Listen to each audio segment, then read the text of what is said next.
querida Natalia, queridos amigos, amigas. La verdad es que para el Instituto Cervantes es una ocasión muy especial esta que nos permite acoger un libro publicado por la editorial Anagrama, escrito por Jordi Gracia y dedicado a la figura de Javier Pradera. Creo que es una ocasión importante porque me parece que es una forma de meditar, de conocer lo más significativo de la historia de España, de la historia de nuestra democracia, en momentos en los que me parece muy pertinente meditar el modo de hacer viables. Vamos, no te preocupes. Cuando uno ha ganado el premio Cervantes, tiene derecho a que le suene el teléfono. Joan, no te preocupes en absoluto. No te humilla. Digo que estamos en un momento donde me parece muy necesario intentar que nuestros principios éticos, políticos, ideológicos sean principios viables, que nos permitan decidir sobre la realidad. Y nada mejor que una reflexión sobre la personalidad de Javier Pradera en manos de Jordi Gracia. Jordi es un autor muy indicado para abordar estos temas, en primer lugar, porque desde hace mucho tiempo él ha reflexionado sobre la cultura de la posguerra, ha reflexionado sobre las distintas sensibilidades que se cultivaron en el franquismo, desde la melancolía liberal de los que se dejaban querer por el régimen hasta el compromiso decidido de los que rompían con el régimen, ya fuese como herederos de la izquierda tradicional, ya fuesen como desengañados de la cultura falangista, de la cultura franquista. Jordi ha trabajado mucho y conoce muy bien el marco en el que se puede situar la ilusión democrática, la ilusión de una izquierda democrática que encarnó Javier Pradera. Pero además es que se está haciendo un biógrafo consumado. Empezó con Ortega y Gasset, siguió con Cervantes y ahora con Javier Pradera. Pradera. Después de Cervantes, Pradera. O sea que en un estilo envolvente, donde va saltando de un autor a otro, de una referencia cultural a una referencia histórica, de la política a la literatura, sitúa marcos que nos hacen comprender a las personalidades como una personalidad como la de Javier Pradera. La verdad es que es un libro muy interesante para conocer a la personalidad a la que se dedica, pero también para meditar sobre la literatura, la cultura, la sociedad de la España democrática, de la España de los últimos años. Y leer es ir recordando la vida e ir recordando las posturas que uno fue tomando ante distintas situaciones, ¿no? Bueno, como decía, Javier Pradera representó para mí, desde que lo leí, desde que tuve la oportunidad en pocas ocasiones de hablar con él, de representar a alguien que ya fuese bajo el escudo de Bujarin, ya fuese bajo el escudo de cualquier otra personalidad, pensar en una sociedad democrática posible, una sociedad progresista posible, una izquierda posible. Hacer que las utopías fuesen viables como compromiso para responder a la realidad. Y eso desde distintos puntos de vista. Yo recuerdo, por ejemplo, cómo me impresionó la lectura de una reseña que, si no recuerdo mal, leí en Cambio 16 cuando Semprún publicó su Federico Sánchez, ¿no? Y, bueno, de qué manera a un amigo se le podían recordar cosas que ahora uno recuerda al leer la biografía de Jordi. Porque todo el rapapolvos que tuvo que soportar Semprún de Carrillo, para desgracia de la izquierda española, se parecía mucho al rapapolvos que el propio Semprún le había dado a Pradera unos años antes, para desgracia de la izquierda española, pues poco después del fracaso de la huelga nacional pacífica. Eran convocados. A mí me contó Ángel González, que poco después acogió a Semprún también en su casa, cuando ya estaba expulsado, pues cómo lo llamaban a París a informar, y como la dirección no estaba nada de acuerdo ni le convenía atender a lo que se le estaba informando, pues pasaban completamente, ¿no? Y recuerdo que un día, hablando con Ángel de la situación que había vivido, escondiendo en su casa a Jorge, a Federico Sánchez, dice: el problema, Luis, no era ese. El problema es que si hubiera ganado Semprún, pues hubiera tenido que esconder a Carrillo, porque era más quien se quedaba con el mandato del poder dentro del partido que una verdadera discusión abierta sobre la realidad.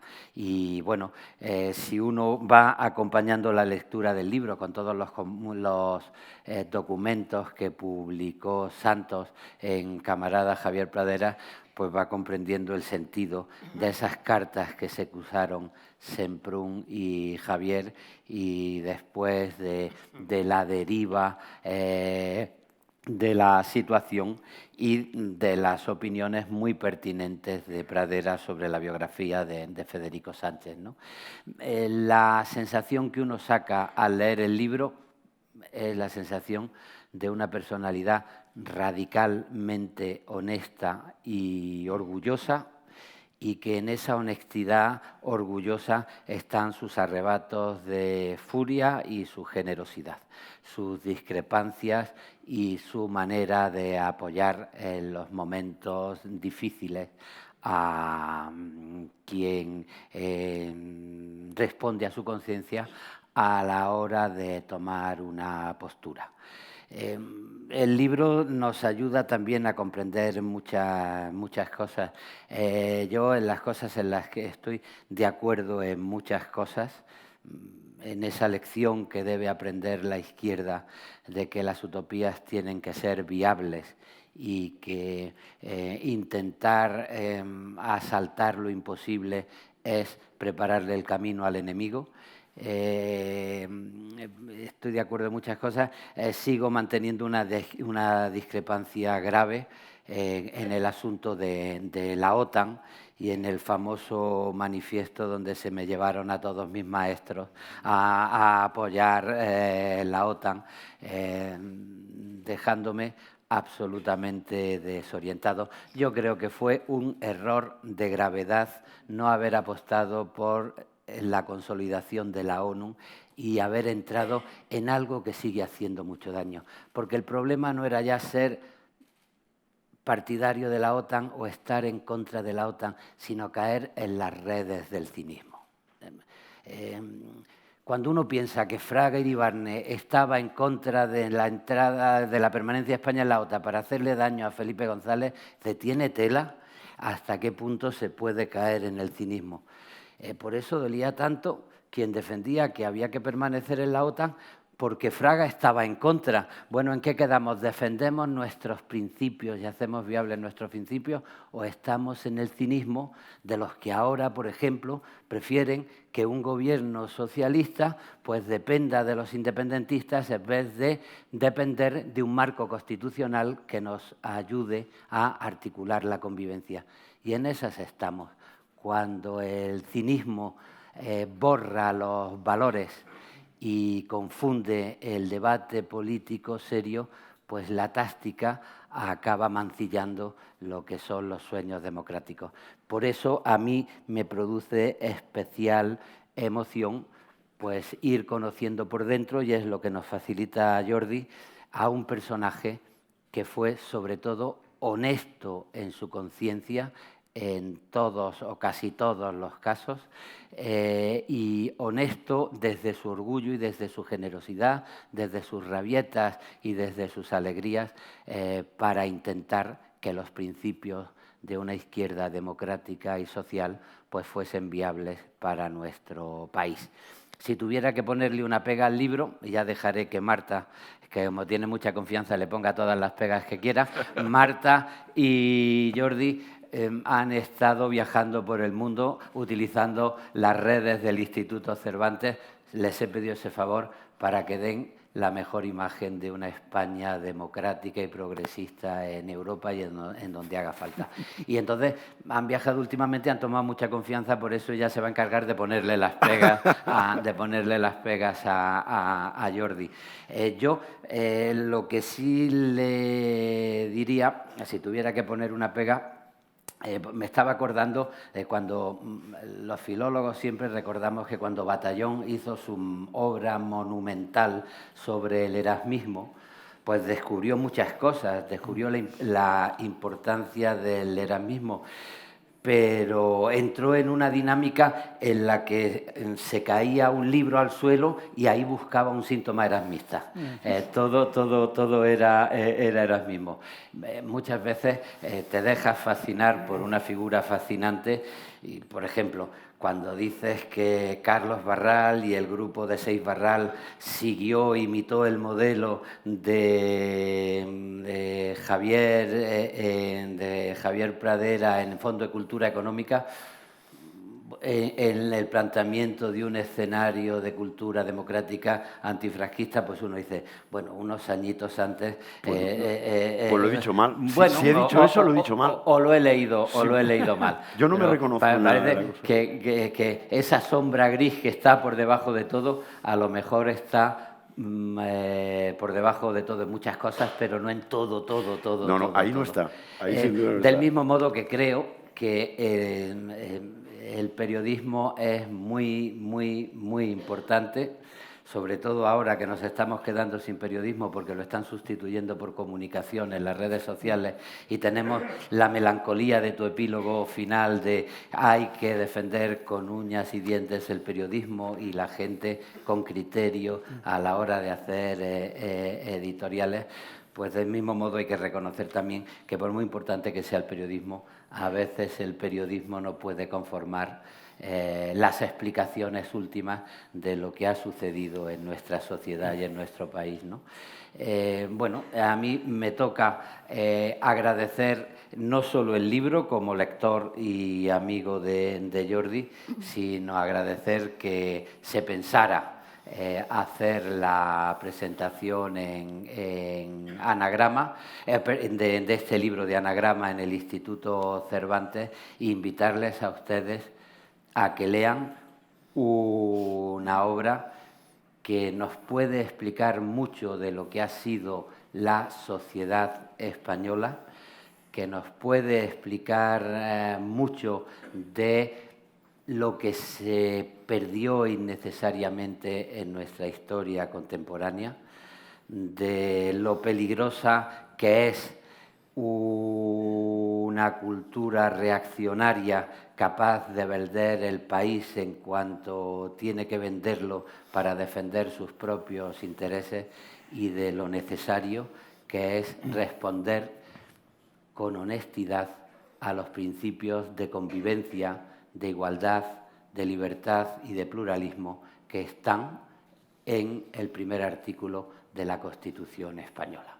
Este libro nos ayuda a pensar el futuro y a comprender mejor nuestro pasado, y por eso le doy las gracias a Jordi, y por eso le paso la palabra ahora al editor para que continúe con esta ronda de halagos y críticas a Jordi Gracia.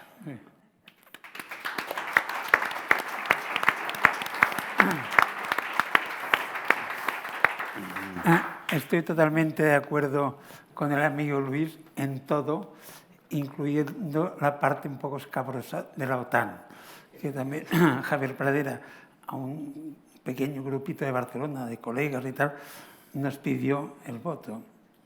Unos votaron que sí y yo no, porque me parecía en contra de todo, como al propio Jordi, según me he enterado por el libro, que tampoco votó. Bueno, Pradera nos perdonó. Él tenía menos mérito porque confiesa que entonces tenía 20 años. Claro. Tú tenías más mérito ya con la edad que tenías en el 86. Sí, exacto. Pero yo voy a leer un texto muy breve, pero muy entusiasta. Cuando Jordi Gracia, amigo y autor de La Casa desde hace tantos años, me comentó su idea de hacer un libro, digamos, total, con unas mayúsculas enormes, sobre Javier Pradera, el proyecto me entusiasmó y lo alenté para seguir adelante. Yo admiraba mucho a Pradera y aunque no fui de su círculo de amigos íntimos, ni veraneaba en Comillas, donde iba reuniendo a toda su cofradía, tuvimos una excelente y episódica relación durante muchos años, relacionada en especial con la dicción, un oficio que a ambos nos apasionaba y sobre el que hablamos largamente en muchas ocasiones. Nos encontrábamos en actos en Madrid o en Barcelona, en las jornadas sobre la dicción en Santander, varias veces en México, etc. Sin previo aviso, leí una excelente reseña suya de mi primer libro, Opiniones Mohicanas, y presentó el penúltimo, El optimismo de la voluntad, en el Círculo de Bellas Artes de Madrid. Luego seguí con muchísima atención sus peripecias editoriales de gran calado, como su colaboración con el gran Arnaldo Orfila, un estupendo editor de Fondo de Cultura del siglo XXI, o la creación de Alianza, descritas admirablemente en este libro por Jordi Gracia. Releyendo hace unos días los espléndidos, porque este libro me lo he leído al menos 2 veces, o 2 y media, pero esto es mérito tuyo, los espléndidos primeros capítulos del libro, en los que se constata la progresiva evolución de un joven Pradera desde el falangismo al comunismo y su estrechísima relación con Jorge Semprún, entonces Federico Sánchez. Gracia escribe: Semprún nunca dejó de ser para él una figura legendaria, pero ni siquiera eso impidió a Pradera hacer de Pradera. En su pelea ideológica en 1960, dice: Pradera abandona la solemnidad estética y exhibe una libertad insólita con un estilo directo e irónico, burlón y desacomplejado. En los textos recogidos en Camarada Javier Pradera de Santos Juliá, nos encontramos, afirma Jordi Gracia, con la primera y más poderosa inmersión en la intimidad de un analista y las virtudes de una prosa que no existirá públicamente hasta muchos años después. Y añade que al revés que el perfecto y maduro estalinista que fue entonces Jorge Semprún, a Pradera no le hizo falta ningún proceso de desestalinización porque entró en el PP como, comillas, desestalinizado nativo. Y saltando a 1984, ahí está el premio Francisco Cerecedo, comillas, un premio a traición, escribe Gracia, una conspiración de amigos que se había confabulado para sacarlo del anonimato y proyectarlo a una luz pública hasta entonces eludida conciencia o usada como pantalla de protección. Con este libro, Gracia diríamos que remata la faena. El hombre en la sombra, que también era el disco duro de la transición, según famosa frase de Felipe González, queda expuesto en el retrato impagable de un protagonista irrepetible. Y ya para terminar y resumir, entre los muchísimos libros que hemos publicado en la editorial, este de Jordi Gracia es uno de mis preferidísimos. Una lectura apasionante de principio a fin.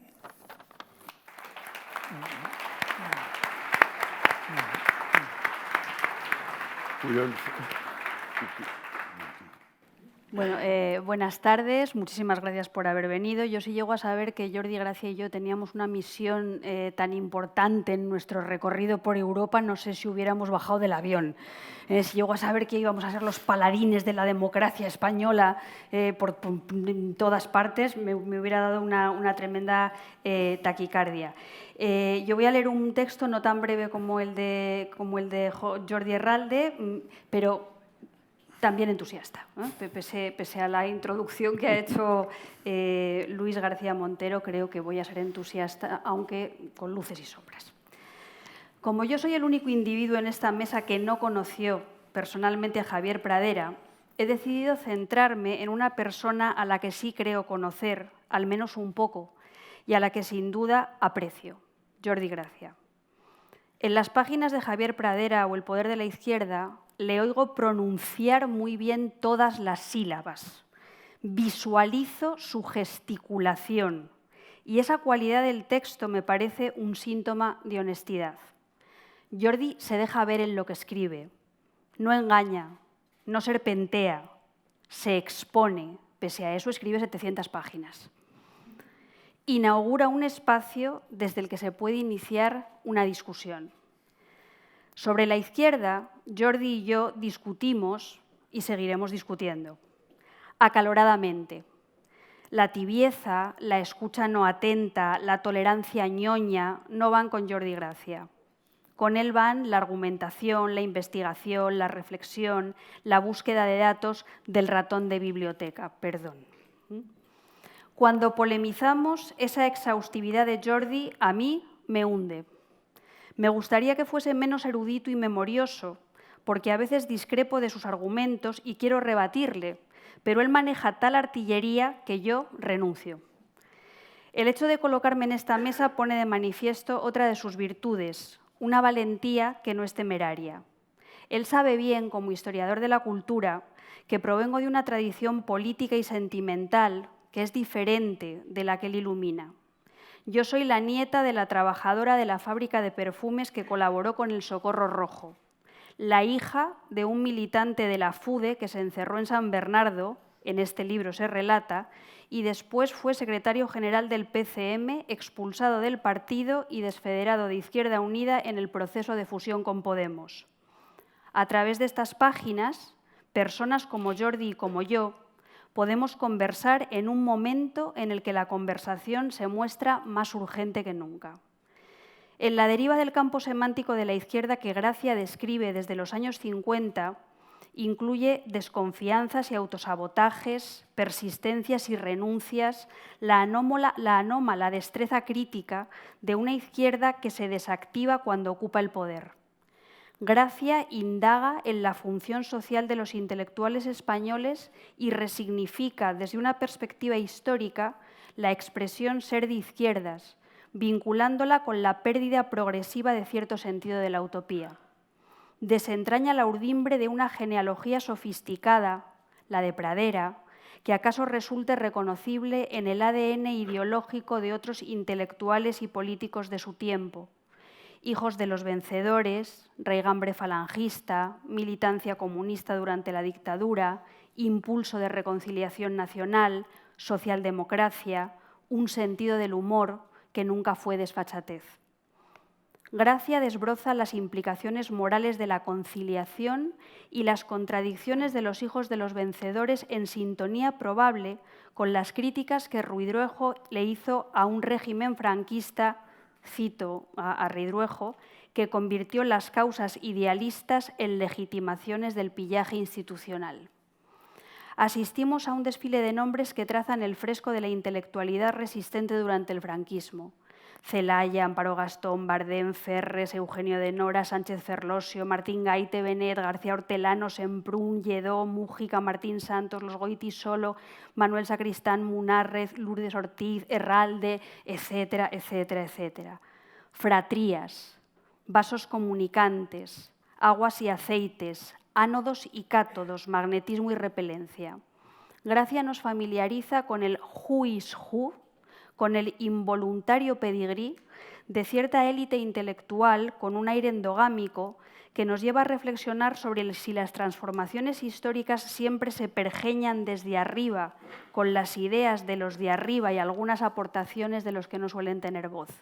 Y ahí es donde yo, mientras paseamos por las calles de Belgrado, antes o después de que Jordi haya entrado en mi habitación, no con oscuros fines adulterinos, sino para ventilármela y reírse de mi orden patológico, lo cual no es mala metáfora en estas circunstancias, antes o después de que Enrique Camacho nos haya hecho entrega de documentos sobre torturas, encarcelamientos y exilios que figuran en este mismo volumen que hoy aquí presentamos, ahí, justo en ese punto, es donde yo mentalmente discuto con Jordi porque me hace falta completar el cuadro con esa otra militancia voluntariosa, atea o laica, republicana, de extracción obrera, con admiración por una cultura que rascaban con la puntita de la uña.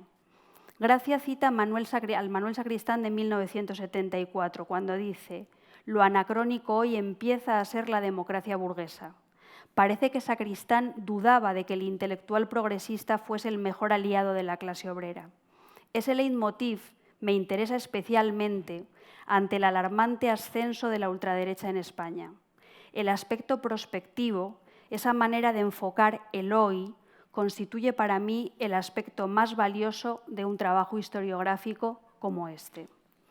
Quiero, por tanto, compartir con ustedes algunas informaciones sobre el sujeto de este excelente volumen que solo podría haber sido escrito por alguien con el entusiasmo, la capacidad de trabajo, el gusto por la carcajada explosiva, la mirada antimelancólica de Jordi Gracia como biógrafo por el que cualquiera querría ser retratado.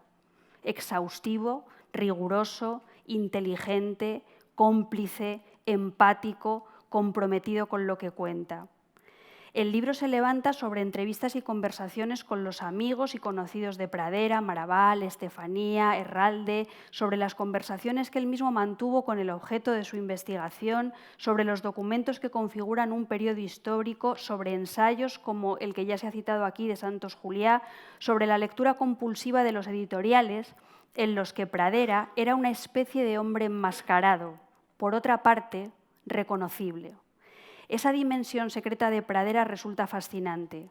El anonimato, siempre relativo en alguien tan carismático, le concede un margen de libertad. En este libro veo al hombre intrépido que se atreve a hablar de otro hombre intrépido. A menudo se comenta el valor o la impudicia de quienes practicamos los géneros autobiográficos, pero las dos imputaciones serían más graves en el caso del biógrafo. Yo encuentro a Pradera en Gracia, en su selección y análisis, en la caja negra de su lucidez, en su elocución. Pradera se descubre como Pradera cuando Gracia detecta, por ejemplo, su gusto por el participio incoado o recupera expresiones del idiolecto praderiano, paciencia y barajar, depresión de caballo, martingalas creo que es de Jordi, pero también anda por ahí. Ahí veo al hombre y al pez que muere por la boca y al lobo que enseña la patita por debajo de la puerta, a los dos hombres que hablan simultáneamente en las transparencias de estas páginas. Tengo la sensación reconfortante de que no existen decantaciones solitarias del espíritu. Tanto el intelectual de acción que fue Pradera como Gracia, ensayista y polígrafo, sus dos imágenes solapadas resultan incomprensibles más allá del fondo en el que se dibujan. Una sociedad mutante que a la vez ellos colaboran a transformar con sus palabras y sus trabajos. Detecto las transformaciones del léxico de un país y la búsqueda de una salud semántica en la que se base una nueva forma de sentimentalidad. Y me inquieta una relación de causa-efecto. En la interacción texto con texto, individuo-historia, a veces el fondo limita la capacidad de movimiento de las figuras.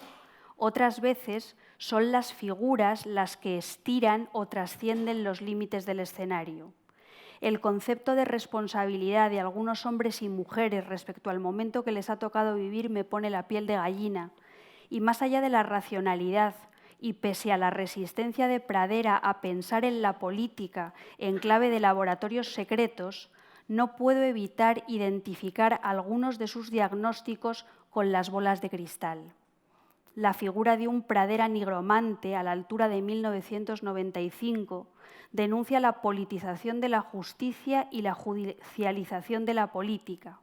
Adivino a Pepito Grillo y el megáfono oculto de un mago de Oz. Gracia amplifica la voz de Pradera, la voz dentro de la voz y de lo que pudieran tener de siniestras las duplicaciones.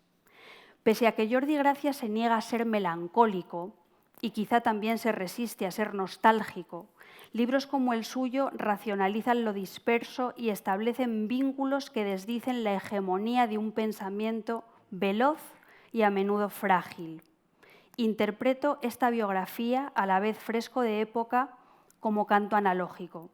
Me apoyo en Pradera, que dice trasladar las ambigüedades de lo conversado a la concreción escrita, razonada.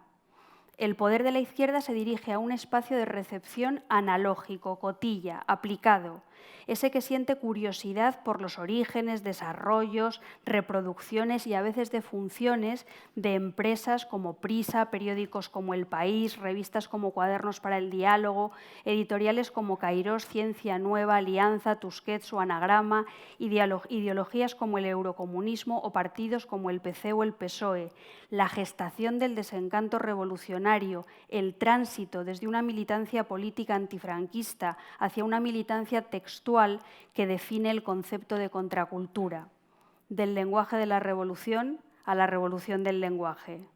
Gracia analiza el cálculo de lo posible. El espacio de recepción de este libro es el de quienes estuvieron a medias, pasaban por allí, quienes nunca estuvimos, quienes están.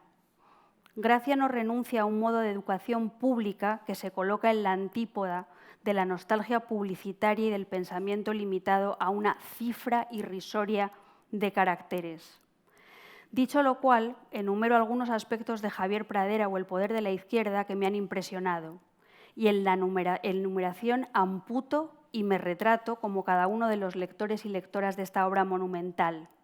A mí me impresiona cómo Jordi describe la generación del campo cultural en la transición y el estrecho margen de independencia respecto al campo político, el concepto de poder, la pregunta sobre el significado de la honestidad y la lealtad política e intelectual, cómo la ideología hegemónica de un país cuenta con mimbres que provienen de su historia más o menos trágica, pero también es el resultado de la acción de personas a veces inteligentes y otras no tanto.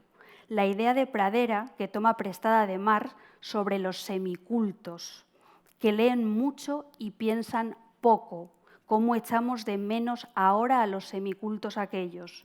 La exhibición nada impúdica de las tripas del PSOE con sus nomenclaturas, derivas ideológicas, tramas organizativas, luchas de poder, conexiones y desencuentros con la prensa.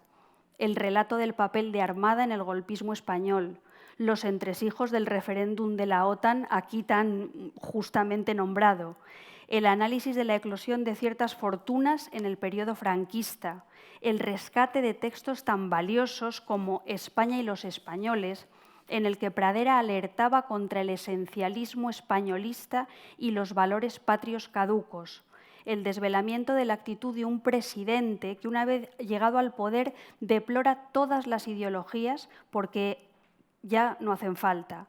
El repaso de la edición española durante el tardofranquismo y la transición, incluyendo el informe bestsellerista de Diego Hidalgo respecto al funcionamiento de Alianza y el recuerdo de las portadas de Daniel Gil.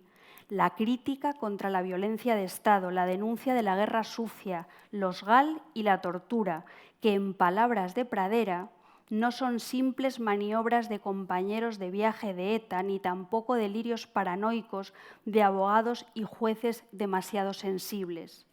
Este último punto lo agradezco especialmente porque durante años mi marido formó parte de la Asociación contra la Tortura fundada por Fernando Salas y los trataron como saboteadores de la democracia. En resumidas cuentas, Gracia construye el relato de cómo el escenario de la democracia española se ensancha y llena de nombres que rebasan los límites de las antiguas oligarquías políticas, económicas e intelectuales y van generando un riquísimo subsuelo, una red de relaciones inexpugnable para los lectores y lectoras naifs que ya no somos. Gracia, desde el respeto por la democracia que hemos construido, pero con voz crítica, concluye que que el relato mítico, el crecepelo exportable de la transición española, genera desconfianza y deriva hacia la impugnación de la totalidad de los logros democráticos.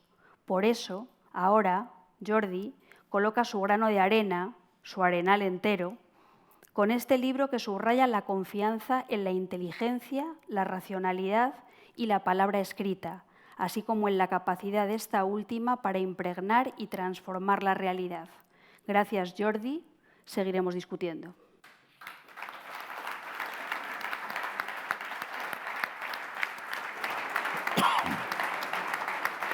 Joaquín. Bueno, buenas tardes a todos. Ya, la verdad es que con algunas de las cosas que se han dicho aquí ya podíamos iniciar una buena polémica. Es decir, por ejemplo, la célebre crítica de Javier Pradera a Jorge Semprún por la autobiografía de Federico Sánchez, ¿no?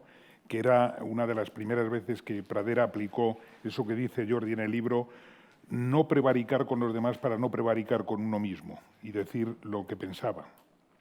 Lo de la OTAN. Jordi, yo ya estaba en el país y yo también fui contrario a la OTAN. Pero muchas veces he pensado, y ahora 40 años después, que a lo mejor si no se hubiera dado ese paso tampoco hubiéramos podido entrar en la Unión Europea en el momento que entramos y de la forma que entramos. Es decir, que muchas veces me replanteo esas cosas cuando veo lo que es la OTAN ahora y el desprecio que un personaje como Donald Trump tiene sobre... vamos a tener que defender a la OTAN dentro de poco nosotros mismos, ¿no? O algunas de las cosas que ha dicho también Marta sobre Manuel Sacristán, o el lenguaje, ese lenguaje tan de Pradera cuando discutiendo de alguna cosa discutías sobre Cuba y decía, tienes una recaída, ¿os acordáis, no? Cuando decía eso, ¿no? Bueno, pero mi intervención va a ser muy corta, va a ser para recordar que hoy hace 8 años que murió Javier Pradera. Hoy hace 8 años que murió Javier Pradera y leyendo estos días pasados el libro de Jordi, me he dado cuenta de la cantidad de amigos que estuvieron en ese funeral laico que hicimos para despedirle en Tres Cantos y que hoy ya no están entre nosotros, ¿no? Y voy a mencionar 3 porque están muy vinculados con la persona y con la obra de Javier Pradera, que son, evidentemente, Santos Juliá, querida Carmen, es decir, a quien tanto se le notaban las huellas praderianas en la forma de ser y en la forma de trabajar, a Matías Cortés, un amigo de Javier de toda la vida y el primero que se dio cuenta junto con Clemente Auger, lo dice también Jordi, que con la carrera editora y periodística de Javier Pradera se perdía un abogado de época, y era así, ¿no? Y, por supuesto, también recordar a Paco Calvo Serraller, que había sido su hermano y su cómplice durante tantos años. Entonces, recordando a Pradera, pues es una forma de recordarlos a ellos también. Y podría recordar también pues, a todos esos amigos de la fratría de Gandarilla, de Cantabria, que ya no están, pero no voy a repetir más nombres, ¿no? Bueno, mi intervención va a ser muy corta, de las múltiples facetas, porque se trataba básicamente de un coloquio con el autor del libro, y yo le haré la primera pregunta cuando acabe estas frases. Esto de las múltiples facetas que aparecen en el libro de Jordi Gracia sobre Javier Pradera y de la que luego hablaremos, hoy quiero destacar en esta presentación la presencia de Pradera en el diario El País porque es la que porque es con mucho la que es más, me pilla muy de cerca, ¿no? Muy pronto se dio cuenta Pradera, mucho antes incluso que yo le conociese, de que las editoriales, y se refería a Tecnos, se refería a Fondo de Cultura, se refería a Alianza, se refería a Siglo XXI y los editoriales de los periódicos servían como laboratorios de ideas para fabricar antifranquistas. Y esa es su labor fundamental durante todos estos años. Es decir, a través de la palabra, a través de la idea, la pasión que tiene Javier por las ideas y que le remiten en una buena parte, tú lo has mencionado, Marta, a Dionisio Ridruejo, es decir, a través de sus escritos es a lo que se va a dedicar toda la vida, ¿no? Toda la vida. Tuvo una vida de acción y una vida de pensamiento muy fértil que está aquí presente, ¿no? Javier siempre insistía en que la democracia era una idea nueva en el año 1977. Una idea nueva que descubrieron al mismo tiempo los políticos y las derechas que venían del franquismo y también las izquierdas, es decir, que llegaban del antifranquismo y que queríamos una democracia popular y no una democracia representativa. Y escribió muchas veces, y eso hay una lectura transversal de las 700 páginas de Jordi, que solo los farsantes y solo los aprovechados maquillan su pasado para parecer como demócratas de toda la vida, cuando no lo fuimos, ¿no? Cuando no lo fuimos, ¿no? Bueno, Javier Pradera aportó al país, y eso es lo que a mí me interesa recordar hoy, una consistencia intelectual, una formación política y un sustrato cultural que nadie tenía entonces, y yo añadiría ni ahora, en aquella redacción de Jovenzuelos, ¿no? Una redacción que Javier conquista pese a que viene de un lugar muy extraño para los periodistas, como era el mundo de las editoriales, y que tenía otra edad diferente que nosotros, la conquista a través del poder intelectual y el poder de las ideas, ¿no? El poder del saber, la solvencia cultural, son las armas invisibles de aquel tipo larguirucho que paseaba entre nosotros en el país y que ha sido sin duda el ideólogo del país. Detrás de la línea ejecutiva de los diferentes directores que ha tenido el país está la ideología que nos inoculó de alguna manera Javier Pradera y que también lo dice Jordi en su libro, forma parte, una buena parte del esqueleto intelectual y profesional de lo que nosotros somos en estos momentos. Es verdad, y es literalmente verdad, y tremendamente ilustrativa, la frase de Jorge Ralde que aparece en el libro de Jordi Gracia encabezándolo, ¿no? En un despacho, con un teléfono y una máquina de escribir, y luego con un ordenador, pilota Alianza Editorial, controla Siglo XXI, asesora al Fondo de Cultura Económica y escribe editoriales para el país. Y yo añadiría, dirige la revista Claves de la Razón Práctica y escribe libros de los que no supimos hasta que había muerto. Esa es la realidad, ¿no? Javier Pradera siempre sabía un poco más de lo que podía decir. Tal era su grado de información, del grado de información de que disponía, que también aparece abrumadoramente en cualquiera de los capítulos de los libros. Los que hoy hacemos El País nos sentimos discípulos de Javier Pradera. Nos gustaría aplicar lo que él nos enseñó, esa independencia tantas veces áspera con la que él trabajaba, ¿no? Todavía hoy, todos los días, ante la complejidad del mundo que hay a nuestro alrededor y ante los asuntos que están sucediendo en nuestro país, nos preguntamos explícita o implícitamente qué pensaría Javier Pradera, qué escribiría Javier Pradera de todas estas cosas. Y con esto termino, ¿no? Del estupendo libro de Jordi Gracia he llegado a leer 3 versiones. Una primera versión, que yo creo recordar, Jordi, que tenía unos 150 folios. Una segunda edición de unos 300 o 350 folios y esta tan monumental. En todas ellas, los materiales y la participación de Natalia Rodríguez Salmones, que está aquí presente, ha sido decisiva. A mí me gustaría comenzar esta conversación expresando los deseos de que el autor, de que Jordi nos cuente qué sucedió con los planes iniciales que tenía para hacer aquella biografía de 150 páginas y se convirtió en esto que tenemos ahora. Muchas gracias.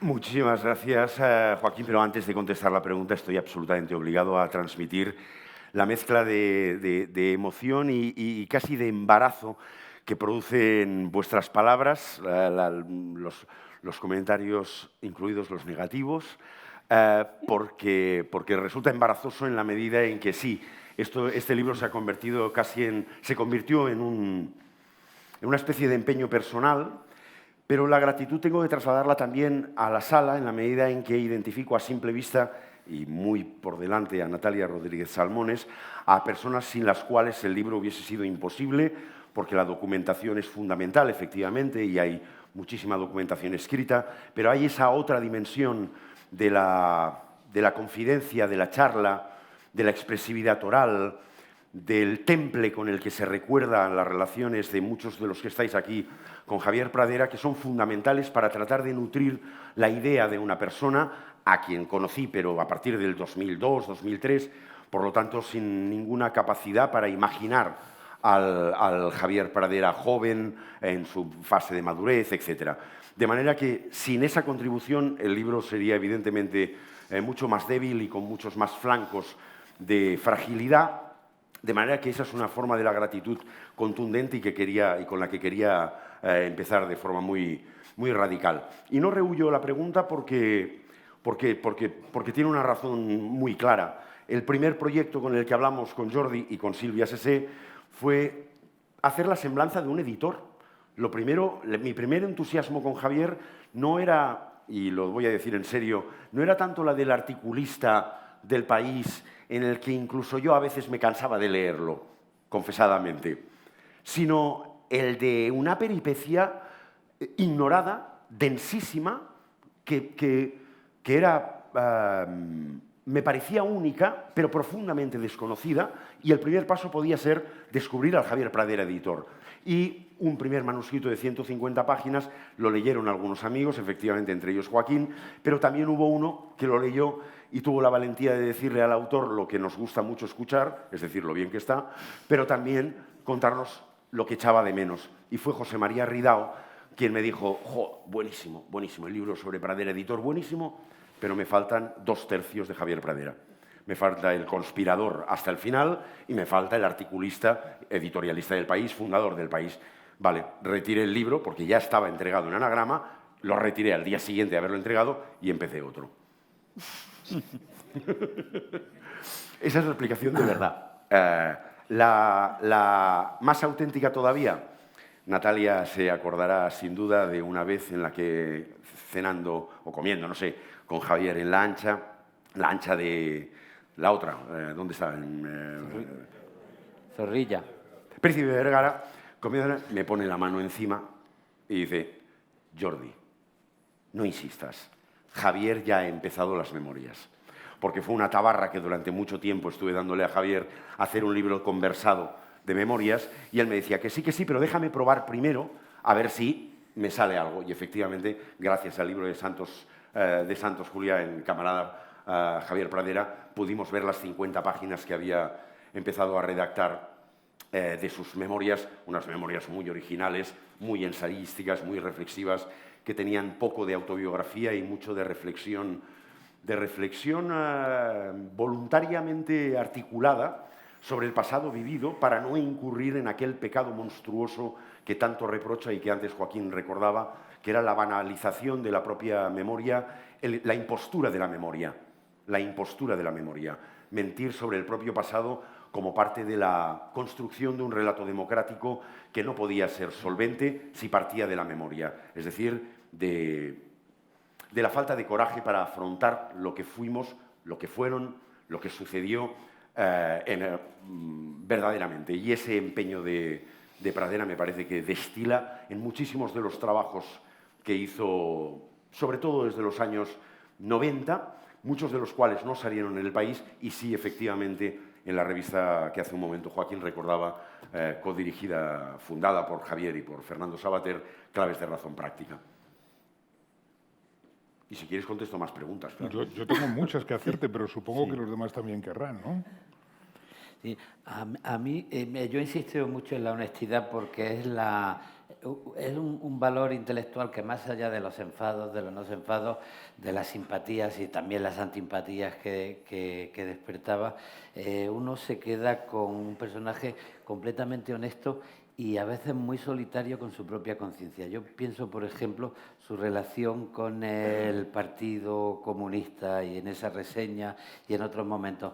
Bueno, cuando se hace la crítica estalinista del Partido Comunista de España, un momento, que ser comunista en la España de Franco no era ser comunista en la Unión Soviética que era un ámbito de lucha peligroso y muy sacrificado contra una dictadura cruel. Pero una vez que has exaltado toda la capacidad de sacrificio y la militancia comunista, después dices, otro momento, que sacrificarse mucho no justifica defender ideas peregrinas o que ponen en duda la democracia, ¿no? Y la lucidez lleva a asumir la propia soledad de esos valores en los que uno cree y que a veces son muy complicados de desarrollar en el ámbito en el que se vive, ¿no?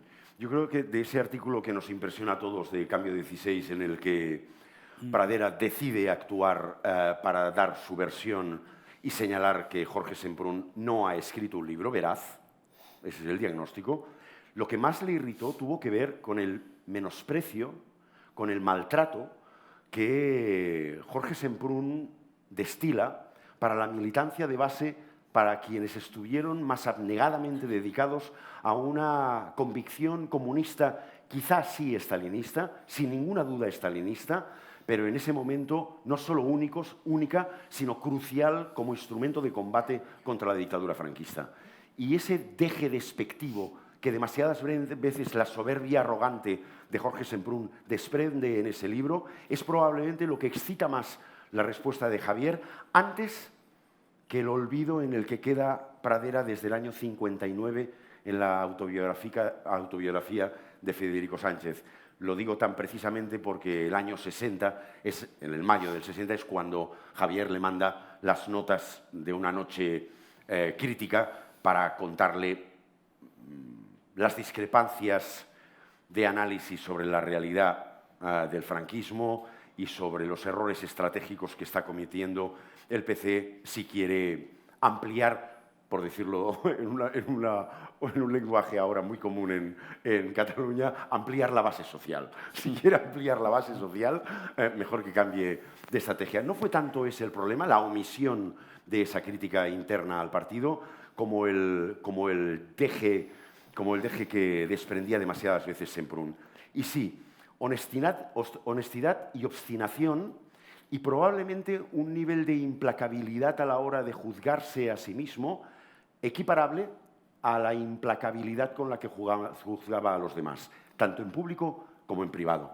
Para estar a la altura de ese juicio, de esa dureza de juicio, había de estarlo también en el juicio sobre sí mismo. Y es probable que eso, y es una de las partes más complicadas de la figura de Pradera, y es probable que eso llevase dentro alguna forma de la opacidad y de los silencios de Pradera, es decir, parte de las murrias, de los oscurecimientos de Pradera, que por cierto es algo que identificaba en Jorge Semprún.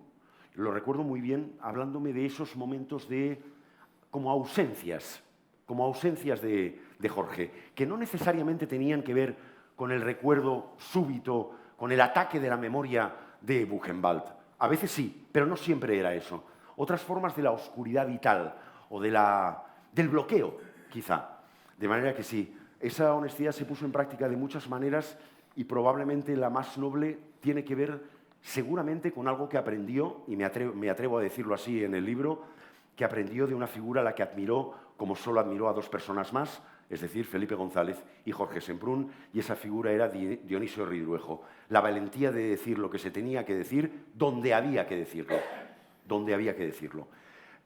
Y siendo consecuente con lo que iba a pasar. Habéis recordado hace un momento, lo ha recordado Marta, ese informe, ese conflicto durísimo que va a llevarle a abandonar Alianza Editorial en 1989 y ahí pone por delante la convicción de que una editorial como la que ha fundado con compañeros, con Daniel Gil, con Jaime Salinas y con colaboradores como Marcelo Díaz, a quien he podido saludar hace un momento ahora, esa editorial iba a dejar de ser la que había fundado en 1966 y comprometerse hasta el final en un proyecto de continuación de esa editorial y si no había de ser ese el modelo, abandonarlo, a pesar de que era la auténtica editorial de su vida, aquella en la que había invertido mayor imaginación, mayor esfuerzo, mayores energías y que estaba comprobando cómo podía acabar convirtiéndose en una fábrica de libros y no exactamente en una editorial humanística y literaria de primer nivel como era lo que había sido Alianza Editorial hasta ese momento. Jordi, tú como biógrafo, ¿tienes algún resquemor respecto a los daños colaterales que pueda suscitar la lectura de este libro? Y voy a ser más concreta todavía. ¿Estás esperando a alguien dentro de ese espacio de la recepción que reaccione de alguna manera especialmente virulenta? ¿Tienes miedo? No. Muchas gracias, Marta. Sí, no. Marta, ¿tú en quién estabas pensando? No, yo no lo diré. Sí, ¿tú piensas en alguien, de verdad? Sí. Sí, yo pienso en mucha gente. Yo ni idea, ni Eres se me ocurre. Si pensase en eso no podría escribir. Si pensase en eso no podría escribir, claro. Evidentemente. Aunque es verdad que ayer Alfonso Guerra, en unas declaraciones que hizo, me dio pie, digo, qué barbaridad. Esa añoranza de la que Joaquín hablaba antes y que creo que es inevitable, nos pasa a todos de vez en cuando incurrir en esa forma de la nostalgia de, joder, ¿aquí qué diría Javier? Y ayer dije, nos lo ha puesto casi, es un regalo que Alfonso Guerra ha hecho porque no hubiese encontrado Pradera ninguna razón para mitigar la animadversión fundada, insistente y tenaz contra Alfonso Guerra con las declaraciones que formuló ayer, no sé, lo habrán oído quizá, en relación con la exclusión del constitucionalismo de Podemos.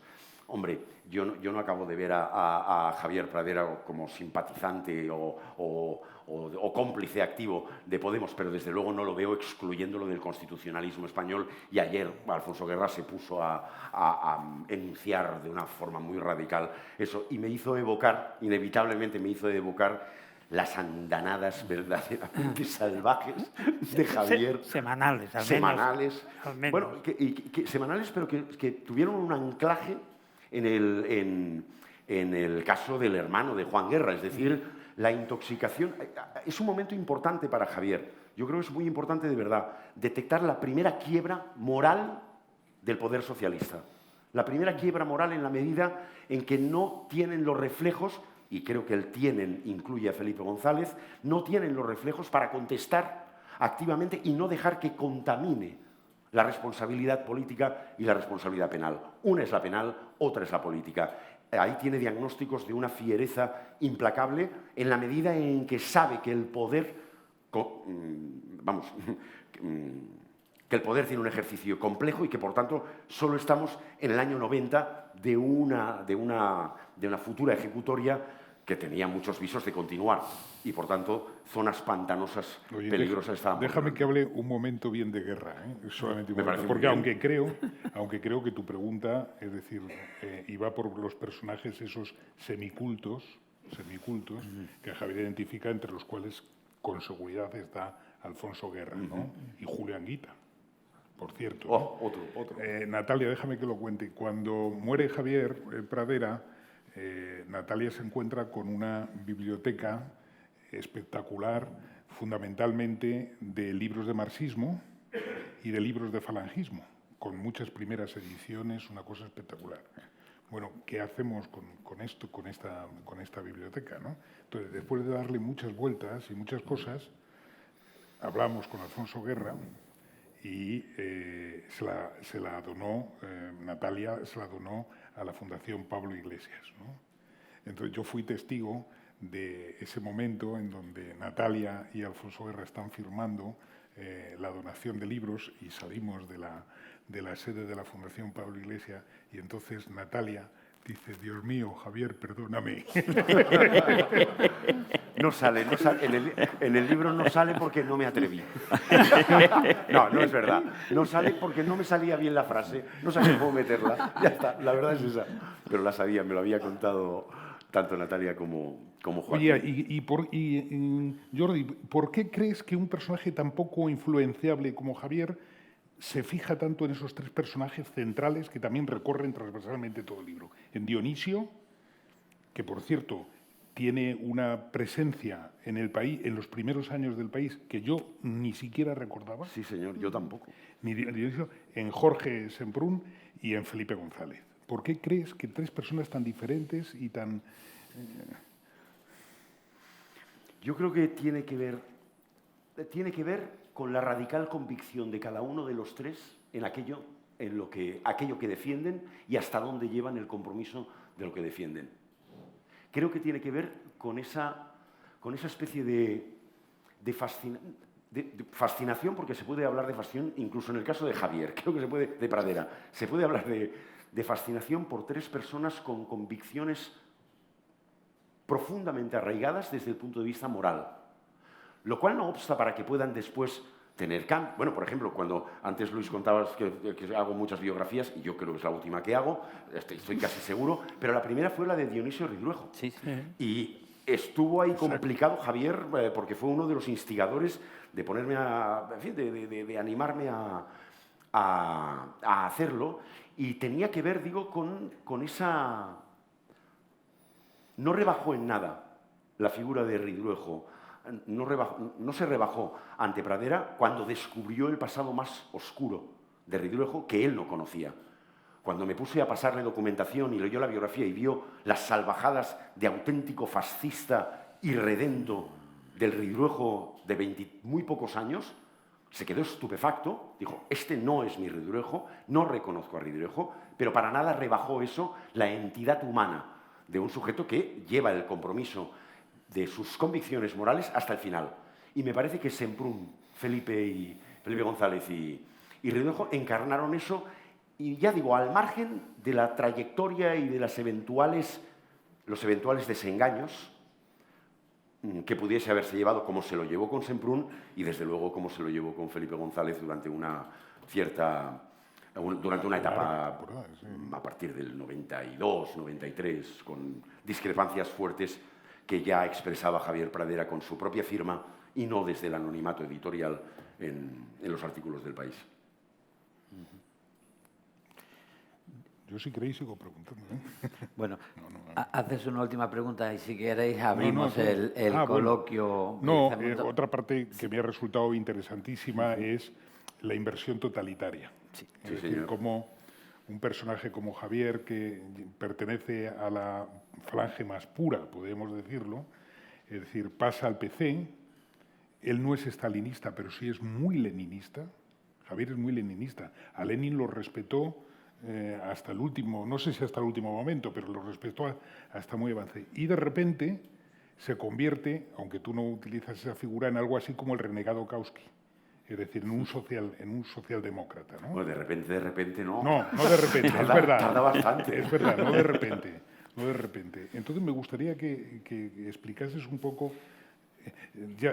También tú dices que muchos de sus enemigos decían es un personaje desclasado. ¿Cómo es posible que una persona a la que han fusilado a su abuelo y a su padre con un día de diferencia, es decir, esté trabajando con los verdugos de su padre, ¿no? Pues la verdad es que aquí hay el secreto para mí, la luz se me hizo, y lo digo en el sentido literal, escuchando la grabación de una cinta magnetofónica en verano de 1972 que José María Maravall tuvo la amabilidad de recordarme que existía y pudimos hacer una copia, estaba depositada en Oxford, si no recuerdo mal, y pude escucharla para que hablase Javier ante el micrófono de José María Maravall sobre la resistencia estudiantil antifranquista de los años 50 y 60.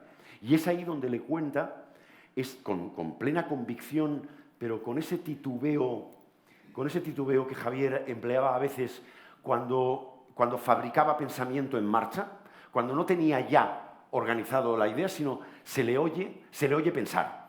Se lo oye pensar y el modo en el que lo cuenta, el paso de un falangismo que primero es de socialización familiar y después es de convicción ideológica y teórica, es decir, con muy buen fundamento literario, letrado, y la formulación que utiliza es la de la inversión totalitaria. Por eso el dato es muy contundente y creo que funciona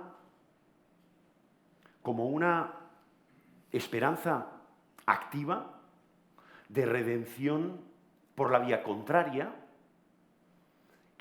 por una vía contraria que había, porque la anterior, porque la que había asumido en familia, no solo se había convertido en un fracaso, sino que era la causa mayor para impedir ese salto revolucionario.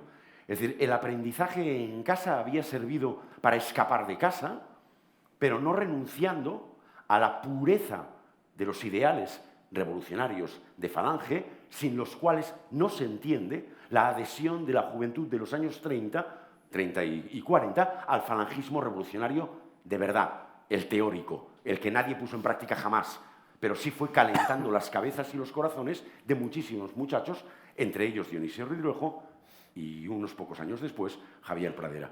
Así que el factor, la dependencia moral por Dionisio, yo creo que tiene esa otra dimensión ejemplarizante. Dionisio lo hizo primero, con la diferencia de que Ridruejo no se fue a la inversión totalitaria, sino que él ya se reeducó en la socialdemocracia, cosa que a Pradera le iba a costar 10 años más, como mínimo. Yo una pregunta. Ahora que tenemos activado el neón de que lo personal es político, y es un neón encendido que yo comparto, ¿cómo te has sentido especialmente pudoroso o especialmente sensible, o has trabajado de otra forma las partes del libro que tienen que ver con la vida familiar, con el mundo afectivo, con las relaciones amistosas o sentimentales de Javier Pradera? Porque también están presentes en el texto. Veraz y cuidadoso. Encontrar el equilibrio entre la veracidad y la delicadeza de asuntos que son a menudo dolorosos, y encontrar el equilibrio. Ahí no soy yo quien va a juzgar si está encontrado o no, entre otras cosas porque en la biografía de Ridruejo, en la de Cervantes no hubo disgustos, en la de Ortega alguno, pero en la de Ridruejo sí hubo un disgusto fuerte con una de las personas que salía, y lo que yo decía de ella le dolió profundamente, aunque era verdad. Muy bien. No sé si a alguno de ustedes quiere hacer una pregunta, plantear alguna cosa a Jordi.